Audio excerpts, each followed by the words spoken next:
Mà cháu à, Dạ, cháu phải xuống nhé, nếu mà cháu không xuống thì bác không dám đưa tiền cho vợ của bác đâu.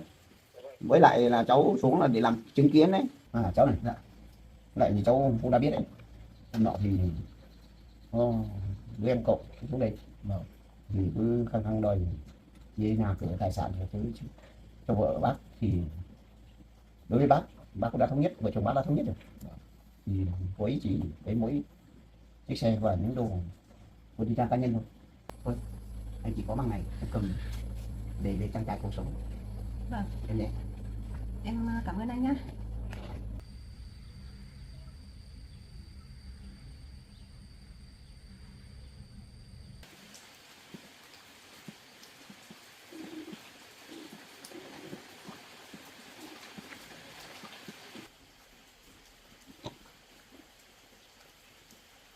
Mà đã 2-3 hôm nay rồi,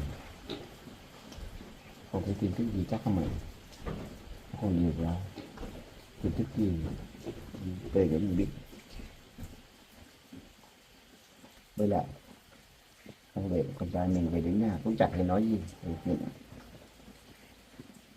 chuyện đấy, thì chắc nó chưa điều tra ra đâu. Mà cái đấy mình biết, mình bỏ vào thì chả ai nhìn thấy. Mà cái chuyện tờ giấy mình bỏ vào trong hòm thư tố giác mình không thể cho bọn nó biết được.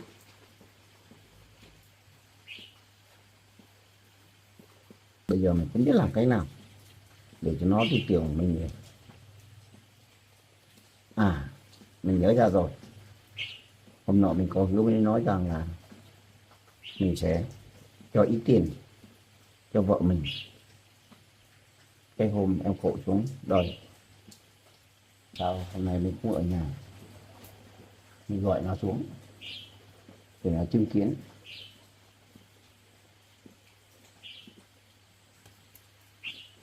Để nó biết mình vẫn là người tốt, quan tâm đến vợ mình, thì nó sẽ không bao giờ biết.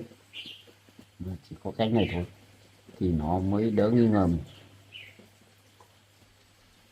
Mà nếu mình gọi nó xuống được thì mình sẽ gọi vợ mình xuống, mình sẽ chia cho ít tài sản lên để cho nó chứng kiến. Vì sao nhà cửa này mình không cho được rồi, mình chỉ cho một ít tiền thôi. Mà thôi, mình lấy điện thoại ra gọi cháu Mạnh xem cháu xuống được không. Nếu mà cháu xuống được thì mình có gọi vợ mình xuống cho vì cho ít tiền thì chắc cháu ấy sẽ tin tưởng mình.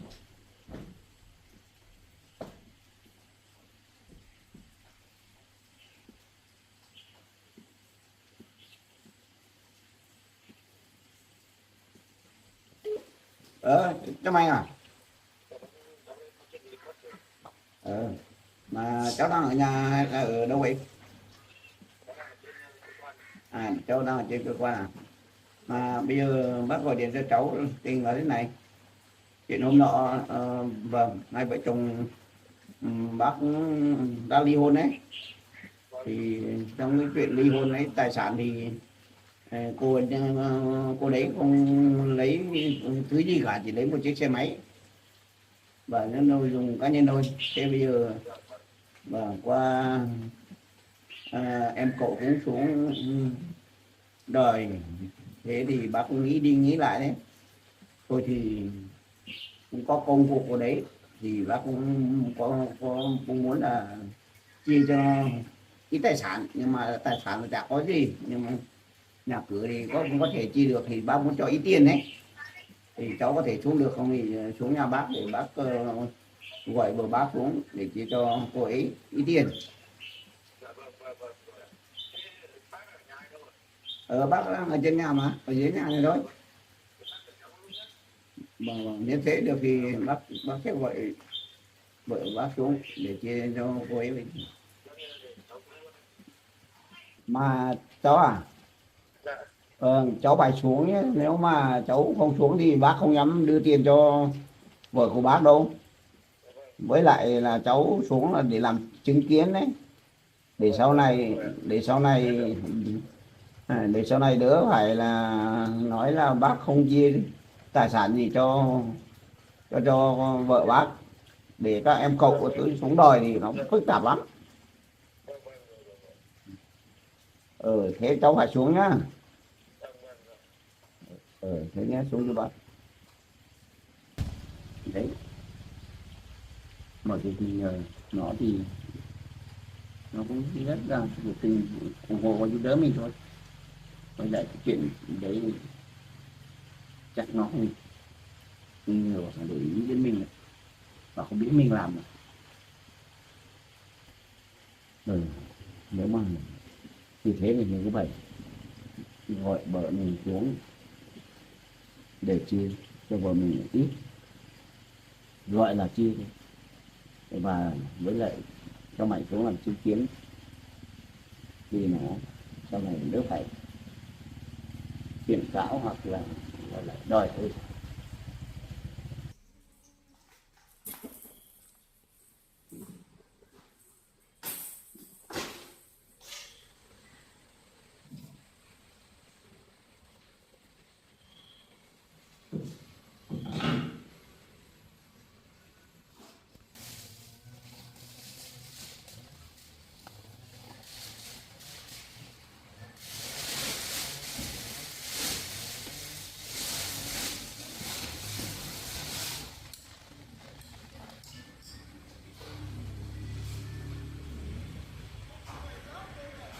Như thế này thì chắc rồi mình phải tìm ra ngoài cũng không đi làm gì, cô ở nhà thôi, mình sẽ gọi để cho mình xem sao.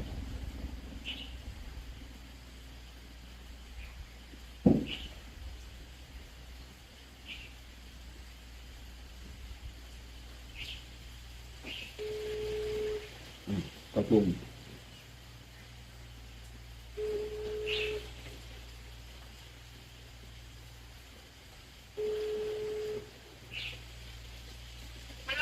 alo em mà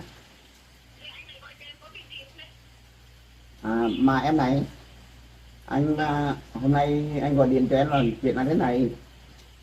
Thôi thì hôm nọ thì em cậu của em có xuống nhà anh nói chuyện về chuyện vợ chồng mình ly hôn ấy. Thôi thì em cậu có nói qua là trước khi vợ chồng mình ly hôn thì người ta thống nhất với nhau là em không lấy một thứ gì, những số tài sản thì chả có gì thì mỗi cái nhà là thôi, thì những số tài sản nhỏ mọn ấy là con để lại cho anh, để lại em để lại cho con ấy. Với lại em cậu của em thì bắt cho anh phải chia cho em ít tài sản. Thế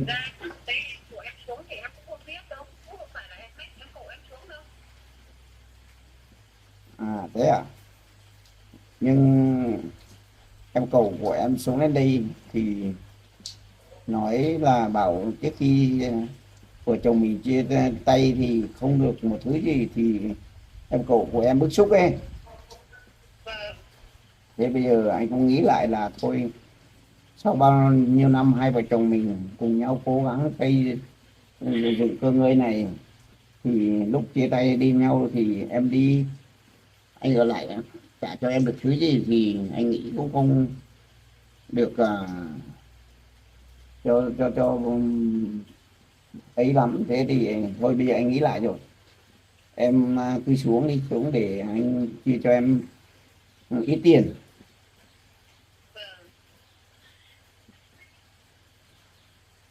Thế thế nếu anh điện cho em thì anh cũng gọi cháu Mạnh thì ở trên pháp lý kia xuống để làm chứng rồi.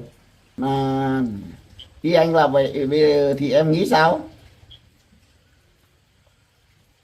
Thì từ trước thì em cũng đã nói là em không lấy gì rồi, nhưng mà giờ anh cảm thấy thương em thì anh cho cái gì thì em cũng xin nhận thôi. Nếu được thế thì em xuống luôn nhá.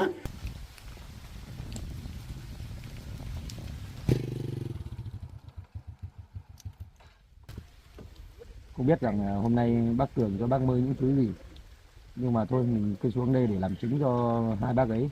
Dù sao thì bác Mới cũng xứng đáng nhận được một phần nào đó những cái tài sản mà của bác ấy ngày xưa đã cùng với bác Cường gây dựng nên.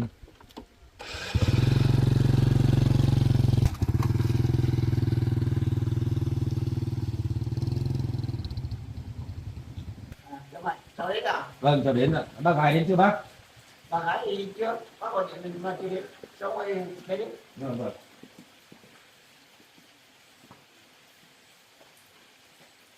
Mà cháu này, Dạ. ngồi dưới này thì không có bàn nước. Thôi bây giờ bác cháu mình cùng lên nhà đây để uống nước. Vâng, vâng, sẽ được. Trời mưa quá. Mưa lắm, nay mưa to mà. Ít lên nhà thì bác vào.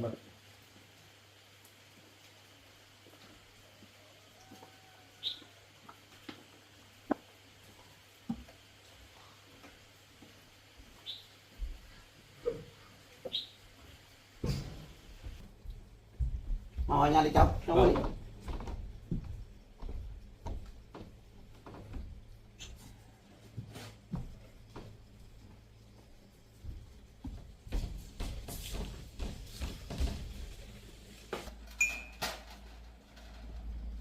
Bác Cường này, bác suy nghĩ kỹ chưa đấy?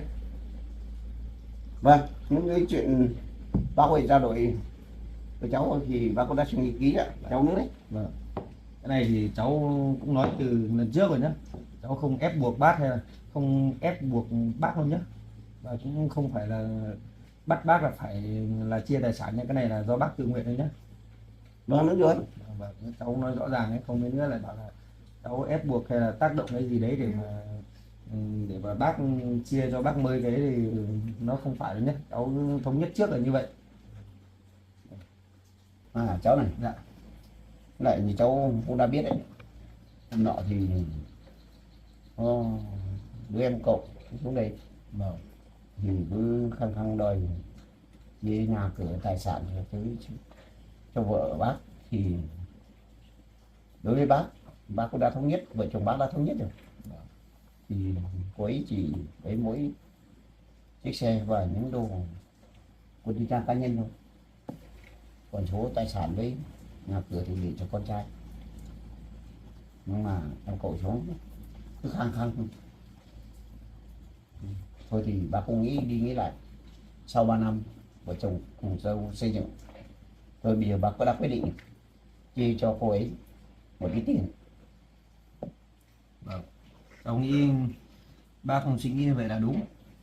Và em cậu như hôm nọ cháu đã giải thích rồi, em cậu cũng không có quyền gì cả để xuống đây đòi bác đâu. Theo giấy tờ là cũng đã pháp lý đã xử lý xong rồi. Qua cái này là cái tình cảm rồi. Đấy, mình còn một chút tình cảm tình nghĩa ngày xưa thì mình chia cho bác 10 một chút. Đấy, cho thấy cái quyết định hôm nay của bác như vậy là chính xác đấy bác ạ. Và bản thân cháu cũng ghi nhận là bác vẫn còn một chút gọi là cái lương tâm của mình. Bác vẫn còn nghĩ đến bác gái, như vậy là cũng tuyệt vời rồi bác ạ. Mà bác nghĩ lại cái chuyện giữa bác và bác gái ly hôn ấy, cái hôm lên giải quyết thì cô ấy cứ nằng nặc đòi ly hôn, xong không cần một thứ tài sản gì, thì sự quyết định của cô ấy thì bác cũng chấp nhận thôi. Nhưng bác nghĩ lại, sau khi ly hôn nhau, số tài sản của hai vợ chồng cô ấy không cần một thứ gì hết, thì sau hôm em cậu xuống thì bác cũng nghĩ lại rồi, thôi đằng nào chỗ vợ chồng sau bao năm cùng nhau xây dựng, cô ấy cũng có phần, bác tính đi tính lại thôi thì mình cũng phải có tâm có lòng để chia cô ấy một chút. Bây giờ vật chất như cái nhà cửa bà không đem đi được, vợ bác không đem đi được, nhưng bác sẽ cho ít tiền cho bác. Với lại bác thì cũng muốn cho cô ấy một chút để cho cô ấy trang trải cuộc sống. Cô ấy muốn mua đất hay là dùng vào việc cá nhân thì cũng tùy. Vâng. Còn ở trên bác hay nhà cửa, mai sau về nó con trai của bác có lấy vợ về thì nếu không ở được chúng ấy bố hơi sợ ở trên bố trên đất cho cho con. Vâng. Bác sẽ chia đất cho con trai của bác thế thôi ạ. Vâng, bác suy nghĩ như vậy là cũng thấu đáo ấy, vẹn cả đôi đường bác ạ. Mà cháu đây, Dạ. bác hỏi qua cháu, còn cái việc với bác trai là bác là người đưa tiền cho vợ đấy, thì có phải viết giấy tờ gì không ạ, hay là cứ đưa tiền cho vợ thế thì mai sẽ sau này không có người làm chứng thì sẽ em cậu cái vợ lại với đòi lại. Như này bác Cường ạ, cái này thì có cháu làm chứng đây rồi, bác yên tâm nhé. Còn nếu mà bác mà cảm thấy mà không tin tưởng mấy thì cháu cũng sẽ viết giấy cho bác. Đấy thì do bác chọn thôi, nhưng mà cháu nghĩ là không cần thiết, bởi vì cái này có cháu làm chứng đây thì bác mời cũng là người thật thà thôi, bác ấy cũng không đến để đòi thêm tiền bác hay là đến để mà kiện cáo cho nhau đâu bác ạ. Cháu nghĩ là về tình cảm thì cứ tin tưởng nhau thôi. Bác Cường này, bác cho những cái thứ gì ạ? Tiền hay là trâu bò lợn gà gì không ạ? Hay là cho đất đai gì không ạ? Có cho nhiều thứ không bác? Để cháu còn biết, nếu mà nhiều thứ thì cháu phải ghi biên bản đấy, không nhớ được hết đấy. Nhưng không đấy, bác chả có gì đâu, chẳng qua nghĩ vì thương cô ấy sau bao năm ở chung sống với nhau và cùng nhau xây dựng, thế thì bây giờ chia tay nhau rồi thôi thì bác chả có gì, bác cho ít tiền thôi ạ. Chỉ nguyên tiền thôi ạ. Vâng, chỉ có Nếu mà nguyên tiền thì thôi, cháu nghĩ là mình không viết biên bản đấy bác nhỉ. đấy cũng tùy thôi, nhưng mà bác cũng hơi lo sợ sau này em cậu Cái đấy thì mà vợ bác lại qua lại đòi lại đấy. vấn đề đấy thì cháu đứng ra để đảm bảo cho bác. Thế thì phần là bác cũng an tâm. Vâng, vâng.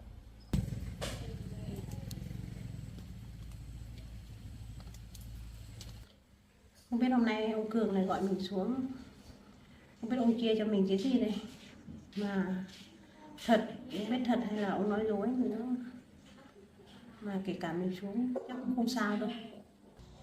Hôm nọ chắc em cậu mình xuống ấy, nói đòi chia tài sản, giờ ông chắc ông không nghĩ lại. Nhà thì không thể chia được rồi, không biết ông chia cho mình cái gì đấy, hay là ông cho đất đai thôi, cho cái gì đấy là tùy ông thôi. Dù sao mình cũng không thể ở với mẹ được, còn có em cậu. Nếu mà ông cho đất thì mình sẽ làm nhà, mà ông cho tiền thì mình cũng sẽ dành dụng tiền để đi mua đất. Bây giờ mình cũng sẽ xuống nhà ông Cường, nhưng mà cũng phải nói cho mẹ biết một câu đâu.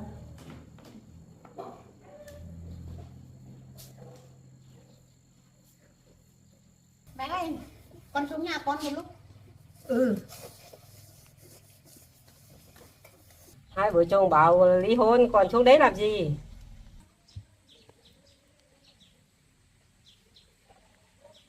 Lúc nãy đường trơn quá, để xe ở dưới kia thôi.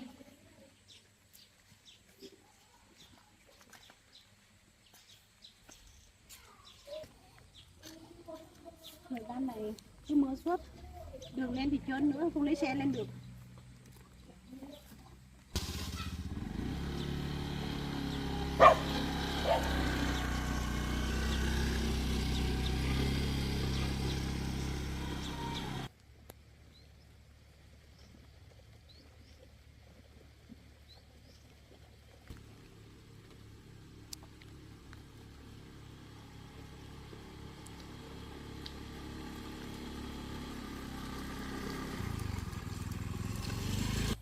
Của bác cũng sắp xuống rồi đấy. Vâng, vâng.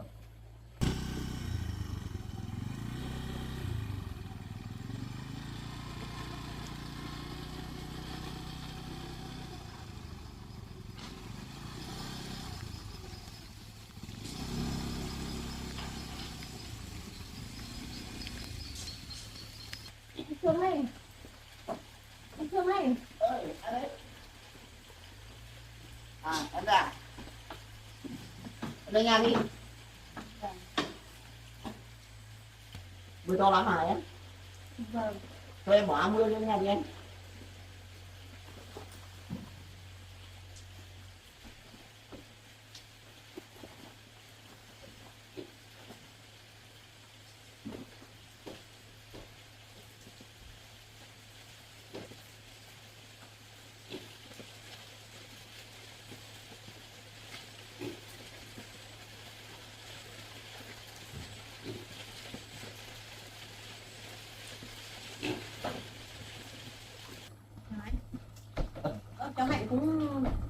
Dạ vâng ạ, bác vào đây bác. Cháu xuống đây lâu chưa? Dạ cháu xuống được một lúc rồi ạ. Hôm nay thì bác Cường cũng gọi điện cho cháu bảo là cháu xuống đây để làm chứng cho là đi hôm nọ cháu nói chuyện với bác ấy.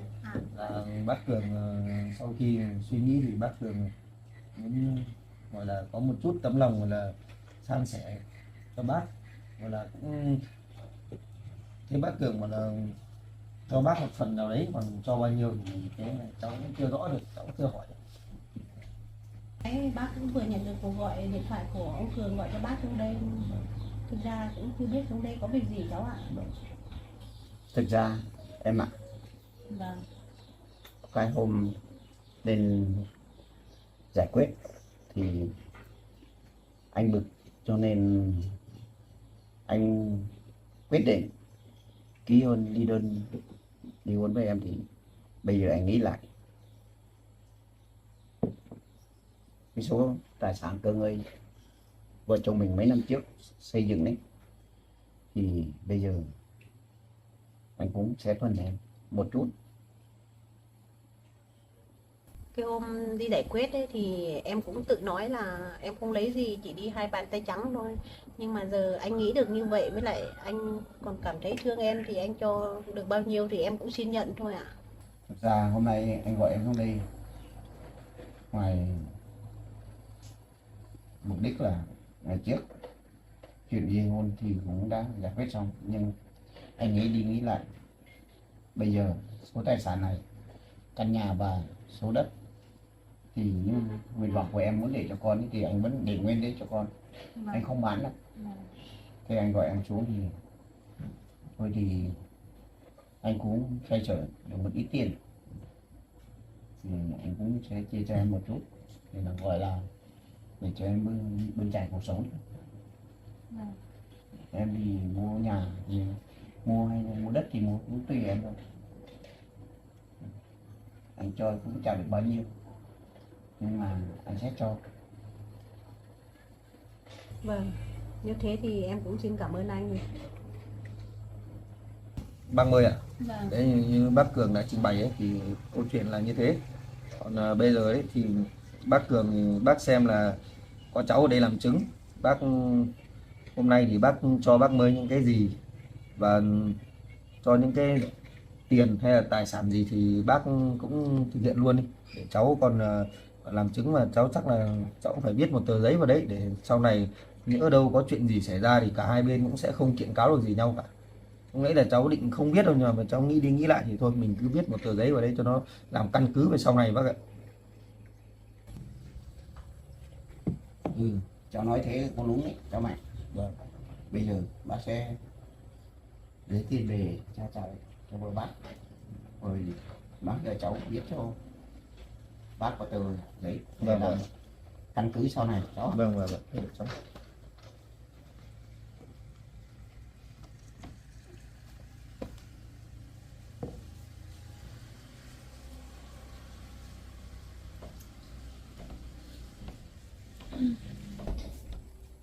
Vất vả cho cháu mày quá. Dạ vâng, không sao đâu ạ.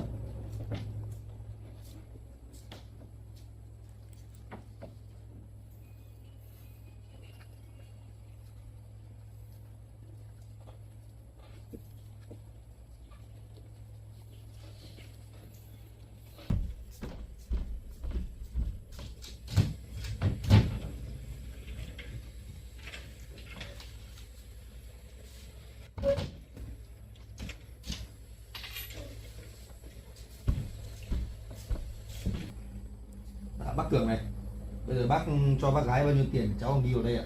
À mà cháu mày này, Vâng. bác thì cũng chả có nhiều, với tấm lòng bác cho bác gái thì cũng gọi là có đâu, với cháu chắc phải ghi đâu.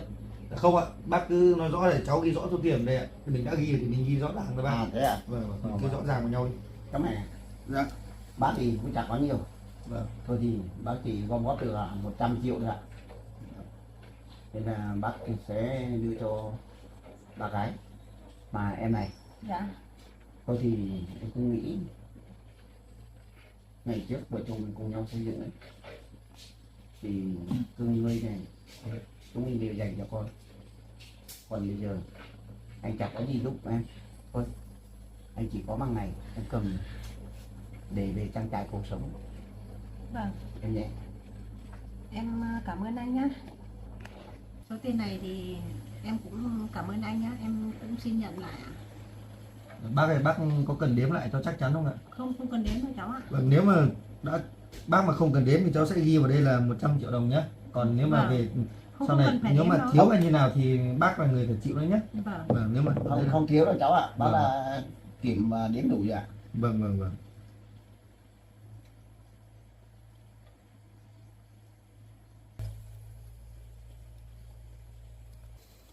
Ông Cường này, bây giờ thì trên danh nghĩa thì chúng mình không phải là vợ chồng nữa, nhưng mà tôi cũng muốn khuyên ông rằng từ nay trở đi anh làm gì hay đi đâu em cũng không có quyền can thiệp vào đời tư của anh nữa. Nhưng mà dù anh có làm gì anh cũng phải nghĩ đến con mình, anh không được sống như đợt trước nữa. Anh hãy sửa lại cái tính cách và lối sống của anh đi. Ừ, anh biết rồi. Tất cả mọi lỗi thì do anh gây ra. Bây giờ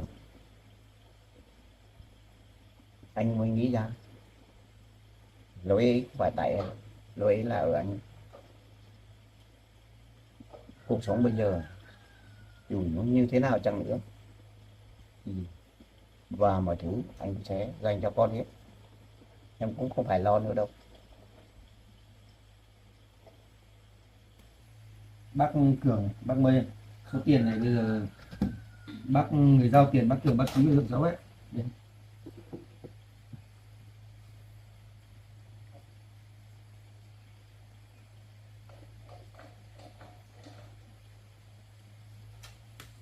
Bác cái bác người nhận, để cháu người làm chứng minh ký này rồi.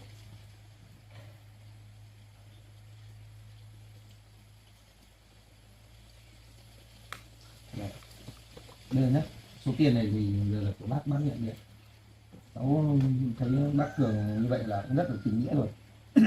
Ngày trước thì cháu cũng nhận định bác Cường là một người không có trách nhiệm, với nhất là gia đình, thứ hai là với lại với bác gái là bác là ngày xưa là vợ ấy, thứ ba là với xã hội thì cháu thấy bác Cường là một người không tốt. Nhưng mà ngày hôm nay thì cháu nhận định lại bác Cường cũng biết suy nghĩ, bác ấy có hành động như hôm nay là bản thân cháu thì cũng không có định kiến nhiều về bác Cường nữa, cháu cũng thay đổi cách suy nghĩ và nhìn nhận là về bác rồi. Bác Cường bác cố gắng lên bác nhé.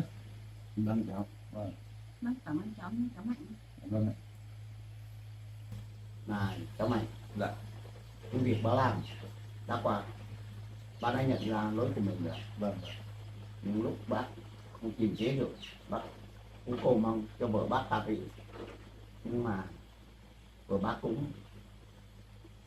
khăng khăng không chịu tha thứ, rồi mới đến hậu quả đến như ngày hôm nay. Thôi bây giờ bác cũng chẳng có gì, bác cũng không suy nghĩ nhiều nữa. Những cái số tài sản mà hai vợ chồng bác để lại thì bác cũng để cho con của bác rồi, bác chẳng phải dám bán đâu ạ.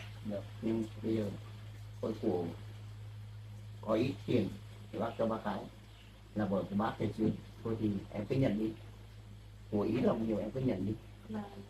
Này bác Cường ơi, còn một cái vấn đề này nữa cháu cũng suy nghĩ đắn đo mãi rồi thì cháu mới dám nói ra, là về cái số thửa ruộng là chung của nhà của bác ngày xưa ấy, là xuất ruộng nhà bác là tổng là 2 ha ấy.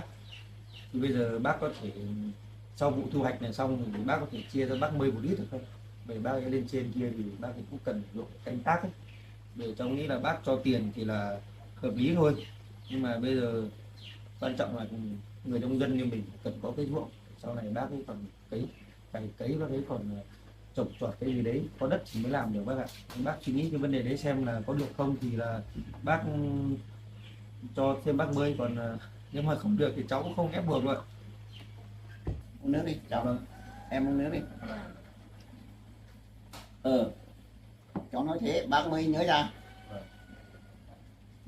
Có 2 thửa ruộng, nhưng thực ra bác không nghĩ ở trong bụng nhục, trong lòng mình bác sẽ chia cho bác gái. nhưng mà bác không chịu được nói. Thôi thì bây giờ có mặt cháu ở đây thì anh sẽ chia phần đất ấy cho em, trong 2 mảnh đất đấy tùy em sử dụng thứ nào cũng được, vì mình là nhà nông, mình không có thừa dụng canh tác thì sống làm sao được cháu. Vâng. Bác hiểu mà. Hai bác cứ xem là ai lấy thửa nào cũng được, nhưng mà mình cứ phải rõ ràng với nhau, lấy thửa nào thì cứ lấy, mà có nghĩa là đã chia cho nhau thì sau này mình không đòi hỏi là ông lấy thửa này ông được thóc nhiều hơn hay là thửa chia tôi được ít hơn. Cái đấy thì mình đã chia xong thì mình sau này mình không thắc mắc nhau nữa nhé. Đây là hai bác cứ chia rõ ràng như thế. Cũng tiện là cháu ở đây thì em cũng xin lấy cái thửa bé thôi anh ạ. Còn ở đây thì còn có con và cháu ở đây nữa thì em làm thửa bé thôi. Đấy thì bác ơi lấy thửa bé cũng được, thế thì bác Cường lấy thửa to nhé. Vâng, hai thửa ruộng ở bên cánh đồng kia để cháu cũng biết mà. Mà em này, anh thì cũng còn đi thầu các công trình. Bây giờ nói về 2 thửa ruộng, thôi thì anh cho em thửa to hơn, số lượng nó nhiều hơn để em canh tác trang trải cuộc sống. Không anh ạ, em lấy cái thửa bé thôi, bởi vì em thân con gái em không dùng máy cày được ấy, thuê họ cũng tốn kém nhiều lắm, em chỉ làm đủ ăn thôi ạ. Không được, đấy là anh cũng đã quyết định rồi, anh vẫn phân em thửa to, vì anh là đi làm công trình các thứ, anh cũng không có thời gian để chăm sóc đâu. Hai bác ạ, cháu thấy là bác Cường lấy thửa to là hợp lý hơn, bởi vì sau này bác còn con bác nữa cơ mà, nên là bác cứ nhận thửa to đi. Bác Mơi thì cho bác ấy thửa to thì con gái thì sức yếu tay mềm cũng không làm được đâu bác ạ, bởi vì làm ruộng cũng vất vả lắm, làm thửa to quá một mình bác gái bác Mơi không làm được, thuê người thì mất thêm nhiều nhân công, tiền giống này, tiền phân bón này, rồi bác không làm được đâu. Cháu biết mà làm ruộng vất vả lắm, tốt nhất là thôi bác lấy được bé bé rồi, Vâng, mình đủ sức mình làm, đủ ăn là được rồi. vâng, đúng rồi đấy cháu. Nếu cháu nói thế thì cũng được, anh nghĩ anh sẽ cho em thửa to thì để em canh tác là sẽ hơn, nhưng em vẫn nhất quyết căng thẳng không nhận thửa to nữa. Thôi thì em cứ lấy thửa bé đi, để Vâng, phần thửa to cho bố con anh cũng được. vâng.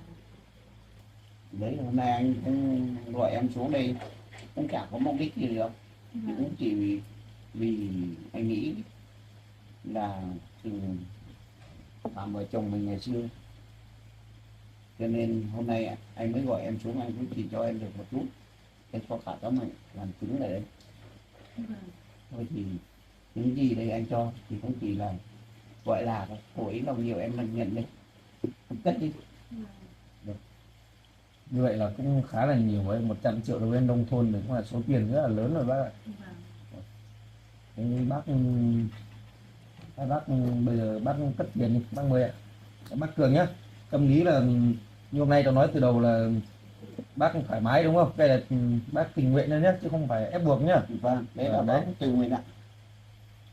Trên tinh thần hài hòa thôi, thì cháu mong hai bác thì sau này ví dụ như là còn gặp nhau ở đâu thì còn tình nghĩa thì mình vẫn chuyện trò bình thường như nhỉ. Đấy. Các bạn ạ, Dạ. thực sự cũng làm phiền cháu nhiều lắm rồi. Vâng. Hôm nay bác cũng cảm ơn cháu nhiều, cũng vất vả cho cháu thôi anh ạ. Em cũng xin ghi nhận tấm lòng của anh, cái số tiền này em xin ạ. Cháu Mạnh bác về trước nhá. Vâng. Anh ơi, em xin phép em về. Bác không phải ngại đâu nhé. Cái này cháu thì trách nhiệm cháu thôi, bác Cường gọi xuống thì cháu chỉ là người làm chứng thôi. Vâng, lúc bác nhiều lắm. Vâng, bác phải cẩn thận nhé. Vâng. Cái số tiền này với mình giờ này cũng rất là quan trọng. Không ngờ ông Cường lại suy nghĩ được như thế.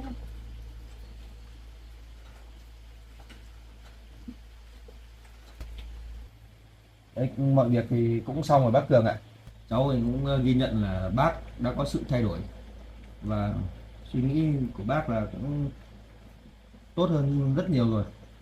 Bây giờ thì công việc thì cũng xong rồi, cháu cũng xin phép rồi. Thì trên cơ quan cháu cũng còn rất là nhiều việc nữa, công việc khác nữa bác ạ. Cháu thì cũng mong bác là những lời mà cháu đã nhắc nhở ấy, bác đừng có qua lại với cô gái kia nữa và đừng tụ tập ở quán bia nữa bác nhé. Đây vấn đề đấy không tốt rồi. Còn cháu thì nói thì hơi nhiều đấy, có khi là nói nhiều quá thì nó cũng không đúng, nên là mong là bác hiểu cho cháu cũng chỉ muốn tốt cho bác thôi, tốt cho xã hội thôi bác ạ. Cháu ạ. Dạ. Từ sau cùng những việc đã qua thì cũng đã qua rồi, mà đã cũng nghĩ ra và rút kinh nghiệm được rồi.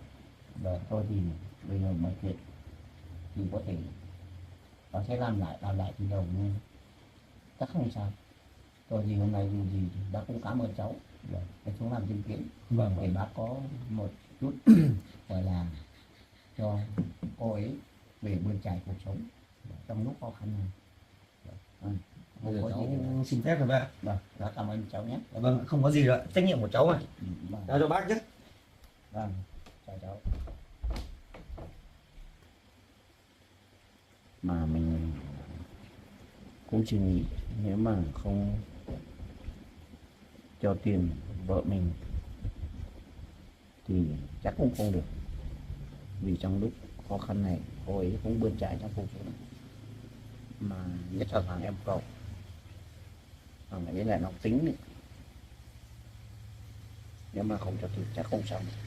Thôi thì dù gì mình cũng cho vợ mình một chút thì cũng đạt được rồi. Mà sau vụ này chắc thằng Mạnh nó sẽ nghi ngờ mình lá đơn ấy đâu, vì lá đơn lúc mình bỏ vào trong hòm phiếu thì không có một ai biết đâu. Thôi mọi chuyện cũng đã giải quyết xong, bây giờ mình đi nghỉ một tí đã.